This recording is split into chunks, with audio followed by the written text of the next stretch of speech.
Hello guys, good evening, नमस्ते, सत श्री अकाल। कैसे हैं आप लोग? उम्मीद करता हूं आप सभी लोग अच्छे हैं और अपनी पढ़ाई अच्छे से कंटिन्यू कर रहे हैं। शाम के बज चुके हैं 7 और इस सुहावने मौसम में मैं अभिषेक वर्मा आप सभी लोगों का बहुत बहुत स्वागत करता हूं easy maths with Nehra sir YouTube channel पे, जहां हम क्या कर रहे हैं आप बताइए, क्या कर रहे हैं कमेंट में। हम कर रहे हैं बैंकिंग की प्रैक्टिस क्लास।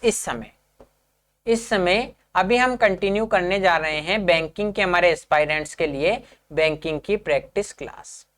इस प्रैक्टिस क्लास का जो भी यहाँ ले रहा है क्लास, उसका डेफिनेट मान लो आप, जो भी क्लास ले रहा है जब वो एग्जाम देने जाएगा तो उसके डेफिनेटली उसके नंबर बढ़ेंगे। तो आप बिल्कुल बेफिक्र रहो, ये क्लास आपको फायदा करेगी और आप खुद देख रहे होंगे कि आपकी कैलकुलेशन इंप्रूव होना स्टार्ट होगी क्योंकि जब आप मेरे साथ वहां पे प्रैक्टिस करते हो और आप साथ के साथ में देखते हो कि कैसे मैं चीजों को स्विच करके तोड़ के फटाफट कैलकुलेशन करता हूं, तो आप पे भी उसका फर्क पड़ेगा। लेकिन उसके लिए आपको एफर्ट करने हैं, तो एफर्ट करते हैं। आज की क्लास शुरू करते हैं सिंप्लीफिकेशन के एक शानदार क्वेश्चन के साथ। तो आज की क्लास का पहला क्वेश्चन है सिंप्लीफिकेशन का 17.5%। 17.5% को मैं लिख सकता हूं 35/2%। 17.5 है, 17.5 है, उसको 35/2 लिखा जा सकता है। परसेंटेज है, परसेंटेज हटाएंगे तो 100 का भाग देंगे। परसेंटेज का मतलब यही है कि 100 पर इतना है, तो 35/200 इंटू 22। हर बार यही करते हैं, परसेंटेज हटाते हैं, 100 का भाग देते हैं, तो 35/200 इंटू 2200 प्लस 26 का स्क्वायर, तो 26 का स्क्वायर होता है 676। 26 का स्क्वायर होता है 676 minus 61 is equal to x. अब इसके बाद में कुछ भी नहीं है, सिर्फ कैलकुलेशन थोड़ी सी बची है। डबल जीरो से डबल जीरो कट के 2 से काट दो 11 बार, 2 से काट दो 11 बार, बस हमारी कैलकुलेशन होगी। 35 को 11 से मल्टीप्लाई करना है। 11 से मल्टीप्लाई करना है, बिल्कुल आसान है। 35 है, 3 ऐसा का ऐसा लिख दो, 5 ऐसा का ऐसा, 3 ऐसा का ऐसा, 5 ऐसा का ऐसा, 3 और 5 8, 3 ऐसा का ऐसा, 5 ऐसा का ऐसा, 3 और 5 8। कोई मैं जादू नहीं कर रहा, सिर्फ ये आपकी प्रैक्टिस से संभव है। मैंने आपको हर एक चीज के इनके पीछे के जो साइंटिफिक मेथड हैं, कैसे ये चीजें ऐसे बदलती है, वो बताए हैं। मैं आपको शुरू से कह रहा हूं, मैं यहाँ आपको कोई ट्रिक सिखाने नहीं बैठा हूं। ट्रिक का मतलब है धोखा देना, तो मैं कोई ट्रिक आपको सिखाने नहीं बैठा हूं, ना मुझे आपको धोखा देना है और ना मैं आपको धोखा देना सिखाना चाहता हूं। आपको सिर्फ इनके पीछे के कंसेप्ट समझने हैं, मेथड समझने हैं। 676 में से 61 गए तो बचे 615। 76 में से 61 जाएंगे तो बचेंगे 15 बराबर एक्स। अब इन दोनों को जोड़ दो, एक्स की वैल्यू होगी देखो 85 और 15। 85 और 15 100 तो ये होगी, 85 और 15 100 तो ये होगी, तो 100 तो ये अलग कर दो। 600 और 300 900, ये 600, ये 600 और 300 900 और ये 100 एक्स्ट्रा में तो है 1000। 600 और 300 900 और 85 और 15 100 तो 1000। Option number A Andhra bank हमारा आंसर हो गया। तो एक्स की वैल्यू आ गई 1000। कुछ भी नहीं था, सिर्फ एक बार गुणा करना था और जोड़ते ही आंसर आ गया। इतनी आसानी से आपके नंबर हो जाएंगे। और यहाँ पर अगर ये आपके मेंस में आता है तो लगभग 2 नंबर का क्वेश्चन आएगा। प्री में भी आया 1 नंबर तो देकर जाएगा। बल्कि आजकल आपके कोई भी क्वेश्चन 1 नंबर का आता ही नहीं है, मैक्सिमम आपके हर एग्जाम्स में 2 नंबर के क्वेश्चन आते हैं। पर फिर भी आप ये देख लो कि आपको 1% नंबर मिलेंगे, या यूं देख लो कि अगर आपका 100 नंबर का पेपर है 1 नंबर मिल जाएगा, 200 नंबर का पेपर है 2 नंबर मिल जाएंगे। एक सवाल आपका सही हो जाएगा अगर आपने इतना सा कर दिया तो। नेक्स्ट क्वेश्चन क्या कह रहा है? In the question 2 equation 1 and 2 are given. You have to solve both the equations to establish the correct relation between x and y and choose the correct option. कि प्रश्न में 2 समीकरण दिए हैं, हमें x और y के सही मान निकालने के लिए दोनों को हल करना है और ऑप्शन क्लिक करना है। तो पहली समीकरण है x³ बराबर 1757, अब आप बताओ 17576 किस संख्या का क्यूब होगी। तो हम डायरेक्टली तो नहीं कह सकते, लेकिन थोड़ा सा अंदाजा लगाएं तो इसका आंसर जरूर कर सकते हैं। क्यूबिक रूट मुझे फाइंड करना है, तो मैं 3 के पेयर कर लूंगा। 3 का पेयर ये अलग और ये बचा हुआ 2 का पेयर अलग।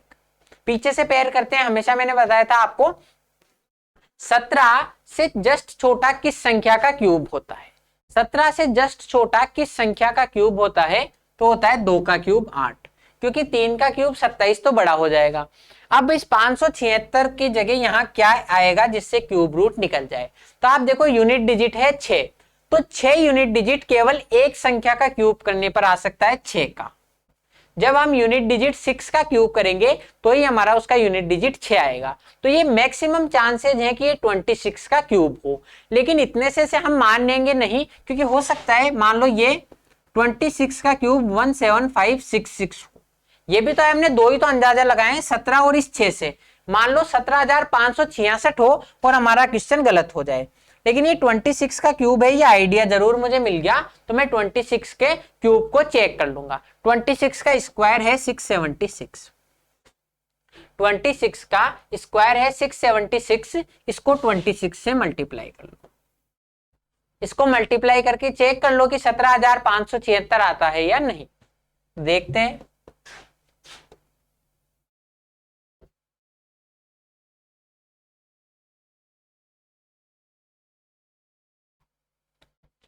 तो जब हम 676 को 26 से मल्टीप्लाई करेंगे तो 17,576 ही आएगा। ये 26 का स्क्वायर है। अब आप जो है आपको घर पे क्या करना है, आपको खुद से एक बार 676 को 26 से मल्टीप्लाई करके देखना है, ताकि आपकी खुद की प्रैक्टिस भी हो और आप अपने आप चीजों को समझ पाए। ये हमारी दो इक्वेशन है जिनको हम सोल्व कर रहे हैं। तो एक्स क्यूब की वैल्यू 17576 है, यानी कि 26 का क्यूब। एक्स की वैल्यू होगी 26। एक्स के रिमेनिंग जो दो मान होंगे, बचे हुए जो दो मान हैं वो इमेजिनरी हैं, इसलिए हम उनको यहां कंसीडर नहीं कर रहे हैं। दूसरी equation y square is equal to 676। y square की वैल्यू 676 है, 676 है। किस संख्या का स्क्वायर है? बिल्कुल आसान है, y है प्लस माइनस 26। ये 26 का स्क्वायर है, y की दो वैल्यू आएगी, एक तो प्लस का 26 और एक माइनस का 26। तो y की वैल्यू हो जाएगी, क्योंकि मैंने बताया था स्क्वायर से जब हम करते हैं तो प्लस की भी वैल्यू आती है और माइनस की भी। अब आप इजीली इसमें ऑप्शन नंबर डी क्लिक कर सकते हो, x is greater than equal y। कैसे? x का मान और y का मान दोनों का मान 26 है, x का मान भी 26 है, y का मान भी 26 है। दोनों को कंपेयर करने से x is equal to y आ गया। x का मान पॉजिटिव है, y का मान नेगेटिव है, तो x is greater than y आ गया। x का मान पॉजिटिव, y का मान नेगेटिव है, तो x is greater than y। x y से बड़ा भी है और इक्वल भी है, तो x is greater than equal y। Option number D देना बैंक हमारा आंसर। ऑप्शन नंबर डी देना बैंक हमारा आंसर हो गया। तो बिल्कुल आसानी से हो गया, x is greater than equal y। Next question, वही क्वेश्चन है कि इस समीकरण में, इस दिए गए प्रश्न में दो समीकरण एक और दो दिए हैं, हमें x और y के मान निकालने के लिए इन समीकरणों को हल करना है। अब आप कहोगे ये जो हमारा समीकरण है, देखो पहला समीकरण क्या है, ये दोनों हमारे समीकरण है। तो पहला समीकरण है x square plus 2.2x plus 1.2 is equal to 0। आप कहोगे अब तो पॉइंटों में आ गई कि आपके जो अचर पद है वो भी पॉइंट में है और x का गुणांक भी पॉइंट में है, तो अब हम कैसे करेंगे? कोई घबराने की बात नहीं है, हम पॉइंट में भी डायरेक्ट कर सकते हैं, लेकिन आप डायरेक्ट पॉइंट में भी नहीं करो तो इजी बनाने के लिए इस पॉइंट को हटा लो। आप पॉइंट को हटा तो सकते हो, कैसे? 2.2 को मैं लिख सकता हूं 22/10।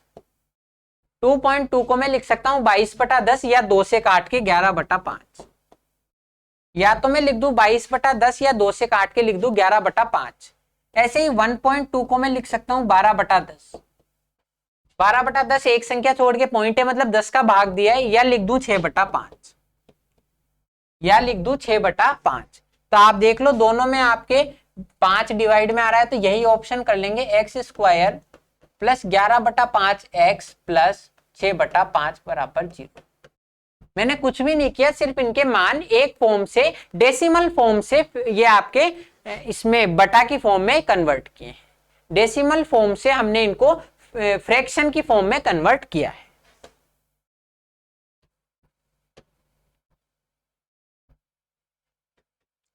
अब आप देखो, आप फ्रैक्शन फॉर्म में भी नहीं कर सकते, फ्रैक्शन फॉर्म में भी नहीं कर सकते। जो 5 बटा में है इसको गुणा कर लो। 5 बटा में है तो हमें फैक्टर करने में दिक्कत आएगी। पूरी संख्या को 5 से गुणा कर लो, पूरी संख्या को 5 से गुणा कर लो तो क्या 5x² plus 11x plus 6 is equal to 0।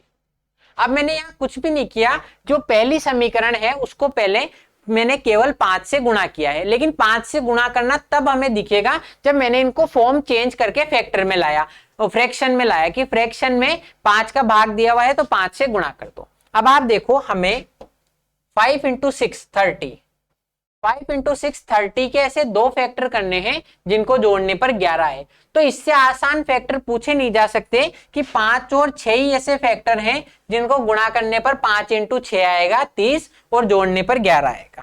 तो आसानी से आप लिख दोगे इसके गुणांक हो गए 5 और 6, क्योंकि जोड़ने पर प्लस का 11 आना चाहिए तो गुणांक कितने होंगे 5 और 6। एक्स की वैल्यू निकाल देंगे, चिन्ह चेंज कर दो, x की वैल्यू निकालना है, चिन्ह चेंज कर दो और x² के गुणांक 5 का भाग दे दो, x² के गुणांक 5 का भाग दे दो।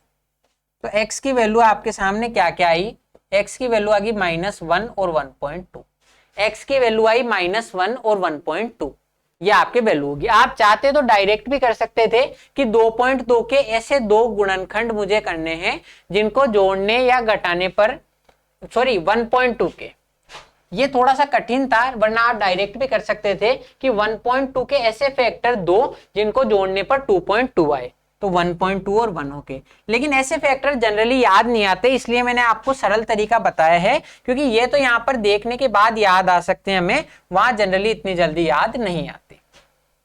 नेक्स्ट आपकी है y² - 3.1y plus 2.2 is equal to 0। तो आप देखो 3.1 को मैं लिख सकता हूं 31/10, ठीक है, और 2.2 को लिख सकता हूं मैं 22/10। अब मैंने 10 ही क्यों रखा, इसको 11/5 क्यों नहीं बनाया, क्योंकि 11/5 भी बनाऊंगा तो भी गुणा तो मुझे 10 से ही करना पड़ेगा इस 10 को हटाने के लिए। तो इससे अच्छा है हम बटा में 10 ही रखें। खुद की समझदारी होनी चाहिए कि अगर मैं इसको 11/5 भी लिख लूंगा, लास्टली मुझे 10 से गुणा करना पड़ेगा और फिर 2 से वापस गुणा होगा। इससे अच्छा है 10 ही रख लो बटा में। खुद की समझदारी आपको खुद को दिखानी है कि कैसे मेरा टाइम बच सकता है, कि यहाँ बटा में 10 है, वहां यहाँ पर अगर मैं 11/5 करके लाऊंगा तो भी मुझे एलसीएम लेने पर 10 ही आएगा और फिर 2 से गुणा करना है, इससे बढ़िया 22/10 ही रख दो। अब 10 से गुणा कर दो, 10y² - 31y plus 22 is equal to 0, plus 22 is equal to 0। हमें यहाँ पर 22 × 10, 22 × 10 220 के ऐसे दो फैक्टर करने हैं जिनको आपस में जोड़ने पर 31 आए। 220 के ऐसे दो फैक्टर करने हैं जिनको जोड़ने पर आपस में 31 आए।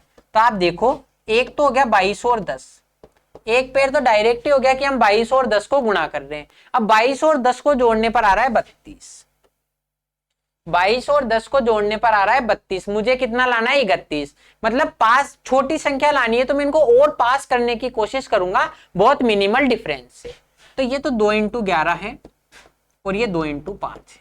मुझे आपस में बराबर करना है तो बड़ी संख्या को तो मैं घटाऊंगा और छोटी संख्या को बढ़ाऊंगा। तो बड़ी संख्या में तो 2 का भाग दे दिया मैंने 11, 22 है, 2 का भाग दे दिया 11 और छोटी संख्या को 2 से गुणा कर दिया 20। ऐसे आपको समझना है, साइंटिफिक मेथड है कि बड़ी संख्या को कम कर दो, 2 का भाग दे दो, छोटी संख्या को गुणा कर दो। 11 और 20, तो 11 और 20 ऐसे दो फैक्टर हैं जिनको आपस में गुणा करने पर तो आएगा 220 और जोड़ने पर आएगा, गुणा करने पर तो आएगा 220 और जोड़ने पर आएगा 31। तो यहां गुणांक मेरे हो गए, गुणांक कितने हो गए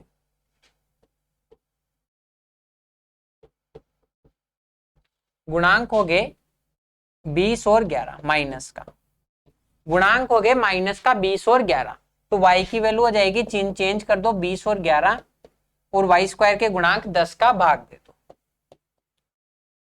चिन्ह चेंज कर लिए और 10 का भाग दे दिया, तो y की वैल्यू होगी 2 और 1.1। y की दोनों वैल्यूज पॉजिटिव हैं तो 2 और 1.1। अब आप देखो यहां पर x के दोनों वैल्यूज नेगेटिव हैं, आपको पॉइंट में कन्वर्ट करने की वैसे जरूरत ही नहीं थी कि x की दोनों वैल्यूज नेगेटिव हैं, हम गलती से पहले नेगेटिव चिन्ह लगाना भूल गए थे, लेकिन मुझे मेरी गलती पता पड़ गई। आप भी अगर थोड़ा आंख कान खोल के सवाल को करोगे तो गलतियां पता पड़ने लग जाएगी कि x के दोनों मान नेगेटिव हैं, y के दोनों मान पॉजिटिव हैं, इजीली लिख सकते हैं x is less than y। कि x के दोनों मान नेगेटिव हैं तो y के मानों से छोटे होंगे, तो ऑप्शन नंबर हमारा B bank of Baroda answer हो गया, x is less than y। ऐसे आपको फैक्टर करने हैं खुद की समझदारी से, और फिर उसको फैक्टर करने के बाद x और y के मान निकालने हैं, 2 स्टेप में हमारा हो जाता है, और फिर कंपेयर करके answer. Next question, in the question 2 equation 1 and 2 are given, you have to solve both the equation to establish the correct relation between x and y and choose the correct option। तो पहली हमारी equation है x square minus x minus 72 is equal to 0। हमें यहाँ पर 72 के ऐसे 2 factor करने हैं जिनको आपस में घटाने पर 1 आए। 72 के ऐसे 2 फैक्टर करने हैं जिनको घटाने पर 1 आए। तो घटाने पर क्यों मैंने कहा, क्योंकि 72 के जब मैं फैक्टर कर रहा हूं तो ये 72 माइनस में है, 72 माइनस में है, इसका मतलब इसका एक फैक्टर तो होगा पॉजिटिव और एक फैक्टर होगा नेगेटिव, तो आपस में इनको घटाने पर 1 आना चाहिए। तो आप देखो ये जगत विख्यात पूरे जगत को, पूरे इस ब्रह्मांड को पता है कि 72 के ऐसे 2 फैक्टर जिनको आपस में घटाने पर 1 आए तो 9 और 8 होंगे। 9 अंटे 72 हमने सभी ने पहाड़ों में पढ़ा है, 8 नाम 72 कि 9 और 8 को गुणा करने पर 72 आता है और आपस में घटाने पर 1 आता है। तो इसके डायरेक्ट हम गुणांक लिख देंगे 9 और 8। अब मैंने आपको बताया था कि इनमें से एक तो होगा पॉजिटिव, इनमें से एक तो होगा पॉजिटिव और एक होगा नेगेटिव। कौन सा पॉजिटिव होगा कौन सा नेगेटिव, ये हमें एक्स का चिन्ह बताएगा। एक्स का गुणांक माइनस का 1 है, एक्स का गुणांक माइनस का 1 है, यानी बड़ी संख्या 9 तो होगी नेगेटिव, बड़ी संख्या 9 तो होगी नेगेटिव और छोटी संख्या 8 होगी पॉजिटिव। अब एक्स का मान निकाल दो, इनके चिन्ह चेंज कर दो।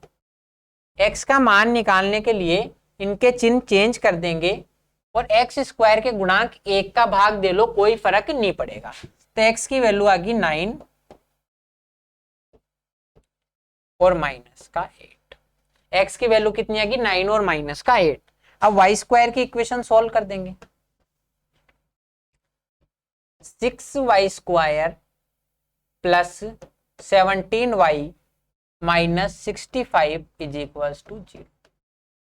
6y square plus 17y minus 65 is equal to 0। हमें 6 इंटू 65 क्या होगी वैल्यू मुझे नहीं पता, देखेंगे अभी बाद में, पहले आप जो समझने की चीज है वो समझो। हमें 6 इंटू 65 के ऐसे 2 पेयर करने हैं जिनको घटाने पर 17 आए। घटाने पर क्यों, क्योंकि ये नेगेटिव है तो एक फैक्टर तो पॉजिटिव होगा, एक होगा नेगेटिव, तो इनको घटाने पर आना चाहिए 17। तो एक पेयर तो हो गया 6 और 65, एक फैक्टर तो अपने आप ये खुद हो गया 6 and 65, इनको आपस में घटाने पर कितना आता है 59। 6 और 65 हो गया, इनको आपस में घटाने पर कितना आता है 59, तो हमें चाहिए 17, यानी कि मान को और बराबर करना है, मान को और बराबर करना है। इसको मैं लिख सकता हूं 13 इंटू 5, क्योंकि 65 के केवल यही आपके इसी तरीके से तोड़ सकते हो, 13 पंजे 65 और ये है 6। हमें मान को बराबर करना है तो छोटी संख्या को तो बढ़ाना है, बड़ी संख्या को घटाना है, तो मैं इसको तो 5 का भाग दे दूंगा, इस संख्या में तो 5 का भाग दे दूंगा मैं, तो बचेगा 13, इसको 5 से गुणा कर, इसको 5 से गुणा कर दूंगा। तो 30 और 13 ऐसे 2 नंबर हैं, हमारी खोज समाप्त हुई योग्य फैक्टर्स की कि 30 और 13 ऐसे 2 नंबर हैं जिनको घटाने पर 17 आता है, जिनको घटाने पर 17 आता है। तो यहां गुणांक हो गए हमारे 30 और 13। इनमें एक संख्या तो पॉजिटिव होगी और एक संख्या नेगेटिव। कौन सी पॉजिटिव कौन सी नेगेटिव होगी ये बताएगा इसका चिन्ह। वाई स्क्वायर का गुणांक पॉजिटिव है, वाई स्क्वायर का गुणांक पॉजिटिव है, यानी बड़ी संख्या 30 तो हो जाएगी पॉजिटिव और छोटी संख्या 13 हो जाएगी नेगेटिव। 30 तो पॉजिटिव, 13 हो जाएगी नेगेटिव। वाई की वैल्यू फाइंड कर दो, इनके चिन्ह चेंज कर दो। वाई की वैल्यू फाइंड करनी है, इनके चिन्ह चेंज कर दो और वाई स्क्वायर के गुणांक 6 का भाग दे दो। वाई स्क्वायर के गुणांक 6 का भाग दे दो तो वाई की वैल्यू होगी -5 और 13/6। -5 और 13/6, इसको 2 से ही 1/6 भी लिख सकते हैं। 13 से ही 1/6 को 2 से ही 1/6 मैंने इसलिए लिखा ताकि कंपैरिजन करने में हमें एक रेंज बनाने में आसानी हो। अब हमें केवल कंपेयर करना है, अब हमें केवल कंपेयर करना है और आंसर करना है। आप देखो ये जो 9 है, ये जो 9 है ये इस -5 से तो बड़ा है, डायरेक्ट लिख सकते हैं क्योंकि x की वैल्यू पॉजिटिव है, y की वैल्यू नेगेटिव है। पहली बात। अब ये -5 इस -8 से बड़ा है, -5 is greater then -8, so y is greater then x, तो y की वैल्यू x से बड़ी है, y की वैल्यू x से बड़ी है। अब आगे कंपेयर करने की जरूरत ही नहीं है, छोड़ो इसको। एक कह रहा है x का मान y से बड़ा है, दूसरा वाला कह रहा है x का मान y से छोटा है। मतलब हम क्लियरली नहीं कह पा रहे इसमें कि x is greater than y है या x is less than y। तो ऐसी कंडीशन में हम option number C x is equals to y और the relationship cannot be establish, ऐसी कंडीशन में option number C Canara bank पे क्लिक कर देंगे कि या तो x का मान y से बराबर है, या हम क्लियरली नहीं कह सकते कि x y से बड़ा है छोटा है या इनके बीच में क्या रिलेशन होगा। तो ये हम ऑप्शन क्लिक कर देंगे। यही इसी के साथ हमारा ये क्वेश्चन समाप्त होता है, खत्म होता है। अब हम बढ़ते हैं नेक्स्ट क्वेश्चन पे। तो अब बढ़ते हैं नेक्स्ट क्वेश्चन पे। ये क्वेश्चन है हमारा, in each of this question series a wrong number is given, find out the wrong number that does not belong to the series. कि सीरीज में एक रॉन्ग नंबर दिया हुआ है, हमें वो रॉन्ग नंबर फाइंड करना है जो इस सीरीज से बिलोंग नहीं करता। रॉन्ग नंबर सीरीज का क्वेश्चन है, कुछ भी नहीं है, सीरीज लिख देंगे और इसके अकॉर्डिंग जो बेस्ट हमारी अप्रोच होगी वो डिस्कस कर लेंगे।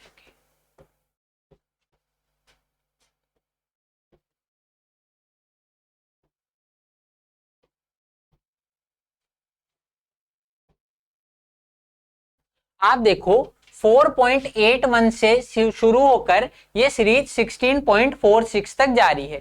कोई बहुत ज्यादा डिफरेंस नहीं है, 5-6 पदों में हमने केवल 12 का डिफरेंस किया है। तो ये आपका एक तो कह रहा है कि प्लस माइनस होना चाहिए क्योंकि डिफरेंस कम है।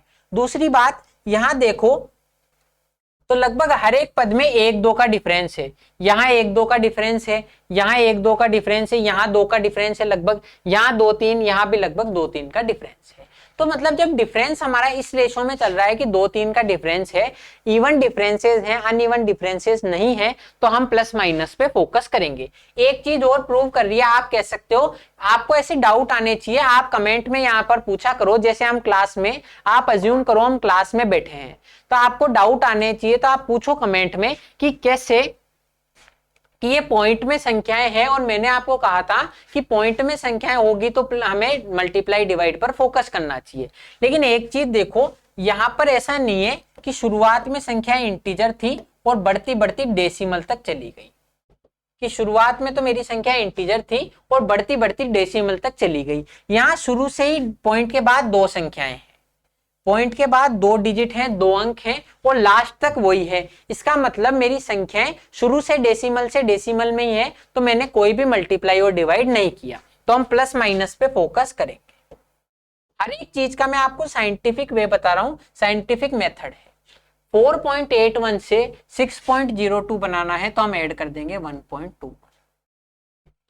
4.81 है, 6.02 बनाना है, 0.1, 0.2 तो 0.21 और +1। 6.02 से 7.75 बनाना है तो 1.73। 0.02 से 0.75 तो 0.73 ऐड कर देंगे और एक और ऐड कर देंगे। ये हमारा हो गया 2.21। कि अगर मैं 7.75 से 9.96 में कन्वर्ट करूं तो 2.21 हो जाएगा। 9.96 से 12.85 में कन्वर्ट करना है, 9.96 से 12.85 में कन्वर्ट करना है। अब देखो अगर आपको जल्दी हो रहा है तो आसान है आपके लिए, वरना आप इसको 10 मान लो, 9.96 को 10 मान लो कि जब मैं 10 से 12.85 मुझे बनाना है, 12.85 सॉरी, ये 0.85 नहीं होता, 0.85 होता है। तो 12.85 बनाना है, मतलब मैं 2.85 ऐड करूं, 2.85 ऐड करूंगा अगर 10 होते तो, लेकिन मेरे 10 से 0.04 कम है, 10 से 0.04 कम है, यानी 0.04 और ऐड करने पड़ेंगे, 0.04 तो ऐड करने पड़ेंगे 10 बनाने के लिए, और प्लस 2.85, तो हमने टोटल ऐड किया 2.85 और 0.04 2.89। अब नेक्स्ट देखो आप, 12.85 से 16.46 मुझे बनाना है, 12.85 से 16.46 बनाना है। तो जब मैं इसमें 0.15 ऐड करूंगा, 12.85 में जब मैं 0.15 ऐड करूंगा तो बन जाएंगे 13, तो बन गए 13, और 3.46 और जोड़ दूं, 0.25 0.15 ऐड करो 13 बन गए, और 3.46 और ऐड कर दो, यानी कि टोटल मैंने ऐड करे 3.61, टोटल मैंने ऐड करे 3.61। अब आप देखो अगर आपको इनमें सीरीज दिख गई तो आप मतलब बहुत ज्यादा बधाई के पात्र हो, बहुत शानदार आप पढ़ाई कर रहे हो, और नहीं दिखी तो घबराने की बात नहीं है, मैं आपको बता दूंगा। ये देखो ये 11 का स्क्वायर है, अगर इसकी जगह कैसे पॉइंट पता पड़ता है, ये 1.21 है, इसकी जगह मतलब इसको मैं 120/100 लिख सकता हूं, 120/100 लिख सकता हूं। 120 किस संख्या का स्क्वायर है? 11 का, तो इसको मतलब ये 11/10 का होल स्क्वायर है। आपको इतना टुकड़ों में नहीं करना, मैं समझाऊंगा आपको कि ये 11/10 का स्क्वायर है, 11/10 यानी 1.1, तो ये 1.1 का स्क्वायर है। लेकिन वहां आप इतना कन्वर्ट नहीं करोगे, सिर्फ इतना सा देखो कि ये 11 का स्क्वायर है, 11 का स्क्वायर है, दो संख्या छोड़ के पॉइंट है, 11 का स्क्वायर है, दो संख्या छोड़ के पॉइंट है, मतलब जब हम स्क्वायर रूट लेंगे तो एक संख्या छोड़ के पॉइंट आ जाएगा, दो संख्या छोड़ के पॉइंट है मतलब 100 है बटा में, जब स्क्वायर रूट लेंगे तो 10 आ जाएगा। इसका मतलब दो संख्या छोड़ के पॉइंट है, जब उसको स्क्वायर रूट में कन्वर्ट करेंगे तो एक संख्या छोड़ के पॉइंट आ जाएगा। आप देखो ये किसी संख्या का स्क्वायर नहीं है, 1.73 छोड़ दो, 2.21 स्क्वायर नहीं है छोड़ दो, लेकिन ये देखो 2.89 भी स्क्वायर है, तो ये हो गया किसका स्क्वायर है? 17 का, 17 का स्क्वायर है 289। दो संख्या छोड़ के पॉइंट है तो एक संख्या छोड़ के पॉइंट लगा दो, दो संख्या छोड़ के पॉइंट है तो एक संख्या छोड़ के पॉइंट लगा दो। 3.61 तो 361 19 का स्क्वायर है, 361 कितने का स्क्वायर है दोस्तों? 19 का, दो संख्या छोड़ के पॉइंट है तो एक संख्या छोड़ के पॉइंट लगा दो, 19 का स्क्वायर है, दो संख्या छोड़ के पॉइंट है तो एक संख्या छोड़ के पॉइंट लगा दो। अब आप देखो ये दो मेरे आपके पैटर्न को फॉलो नहीं कर रहे, लेकिन मैं घबरा रहा नहीं हूं, क्यों? क्योंकि घबराने की बात ही नहीं है, दो तो गलत हो ही सकते हैं, रॉन्ग नंबर सीरीज का है तो दो तो गलत हो ही सकते हैं। ये हो गया 11 का स्क्वायर, दो छोड़ दो, 17 का स्क्वायर, 19 का स्क्वायर, यानी हो सकता है ये ओड नंबर का स्क्वायर, ओड नंबर का स्क्वायर। कैसे? ये हो गया 11, फिर आ जाए मान लो 13 का स्क्वायर, फिर 15 का स्क्वायर, फिर 17 का स्क्वायर, और फिर 19 का स्क्वायर, एक एक संख्या छोड़ के पॉइंट है सभी में, तो यहां पर ये कन्वर्ट हो सकता है आराम से। 11 का स्क्वायर, 13, 15, 17, 19, एक एक संख्या छोड़ के पॉइंट है, 1.1, 1.3, 1.5 और 1.7, 1.9, यहां पर ये कन्वर्ट हो सकता है इजीली। और एक और वजह है क्यों मैंने माना इसको कन्वर्ट होने की, क्योंकि अगर आप इनको गौर से देखो तो जो 1.3 का स्क्वायर होगा 1.69 ये उसके आसपास है, और ये 1.5 का जो स्क्वायर होगा 2.25 ये भी उसके आसपास है, तो हम इनको रिप्लेस कर सकते हैं। तो हमने इसको यहाँ रिप्लेस किया तो यहाँ आना चाहिए 1.69, यहाँ आना चाहिए 1.69, और 1.5 का स्क्वायर करने पर यहाँ आना चाहिए 2.25, यहां पर आना चाहिए 2.25। अगर ये दोनों को हम रिप्लेस करते हैं, इसका मतलब हमारा जो रॉन्ग नंबर है यह है 7.75, रॉन्ग नंबर है इन दोनों के बीच का टर्म 1.75 सॉरी 7.75। अब केवल इतना सा कर देने से नहीं होता, हमें क्रॉस चेक करना है। क्रॉस चेक कैसे करोगे? आप देखो मैंने आपको सबसे शॉर्ट बताया था कि मैंने यहाँ -0.4 करे हैं, सम भी चेक करने में टाइम लगेगा। आप देखो मैंने 0.4 कम ऐड करे हैं, दूसरी बार में मैंने 0.4 ज्यादा ऐड कर दिए। मतलब आप दोनों का सम करोगे तो भी बात वही है, लेकिन आप ये देखो मैंने पहली बार में 0.4 कम ऐड करे हैं रिप्लेस करने में, दूसरी बार में वो 0.4 ज्यादा ऐड कर दिए, मतलब मैंने मेरा डिफरेंस बराबर कर दिया। तो इसका मतलब मैं सही हूं इसमें। या फिर आप चाहो तो ऐसे कर लो, इन दोनों का सम कर लो, 1.73 और 2.21 का सम कर लो 3.94, और 1.69 और 2.25 का सम कर लो 3.94। ये दोनों बराबर है, इसका मतलब हमारी अजम्पशन सही है और हमारा रॉन्ग नंबर है option number A, Andhra bank 7.75। ऐसे आप रॉन्ग नंबर फाइंड कर दोगे। और अगर आपसे मान लो पूछेगा नहीं, पर हम हमारी नॉलेज के लिए सीख लें, यहाँ रिप्लेस करने पर क्या आएगा, तो 1.73 ऐड करने की जगह मैंने 1.69 ऐड किया तो आएगा 7.71। 0.4 कम किया, आप 7.71 में 2.25 जोड़ के देख लो, 9.96 आएगा, जो हमारा राइट नंबर है। नेक्स्ट नंबर यही होना चाहिए। इसका मतलब हमारी एजम्पशन सही है, ऑप्शन नंबर ए 7.75 रॉन्ग है, इसकी जगह आना चाहिए 7.71। तो इन्हीं देखो बातों के बीच कब हमारा समय निकल गया पता ही नहीं पड़ा। अब हम मिलेंगे कल की क्लास में, तब तक आपको इनको रिवाइज करना है, और वीडियो अगर अच्छी लगे तो लाइक कीजिए, चैनल को सब्सक्राइब कीजिए। अब मिलते हैं कल। थैंक यू, जय हिंद।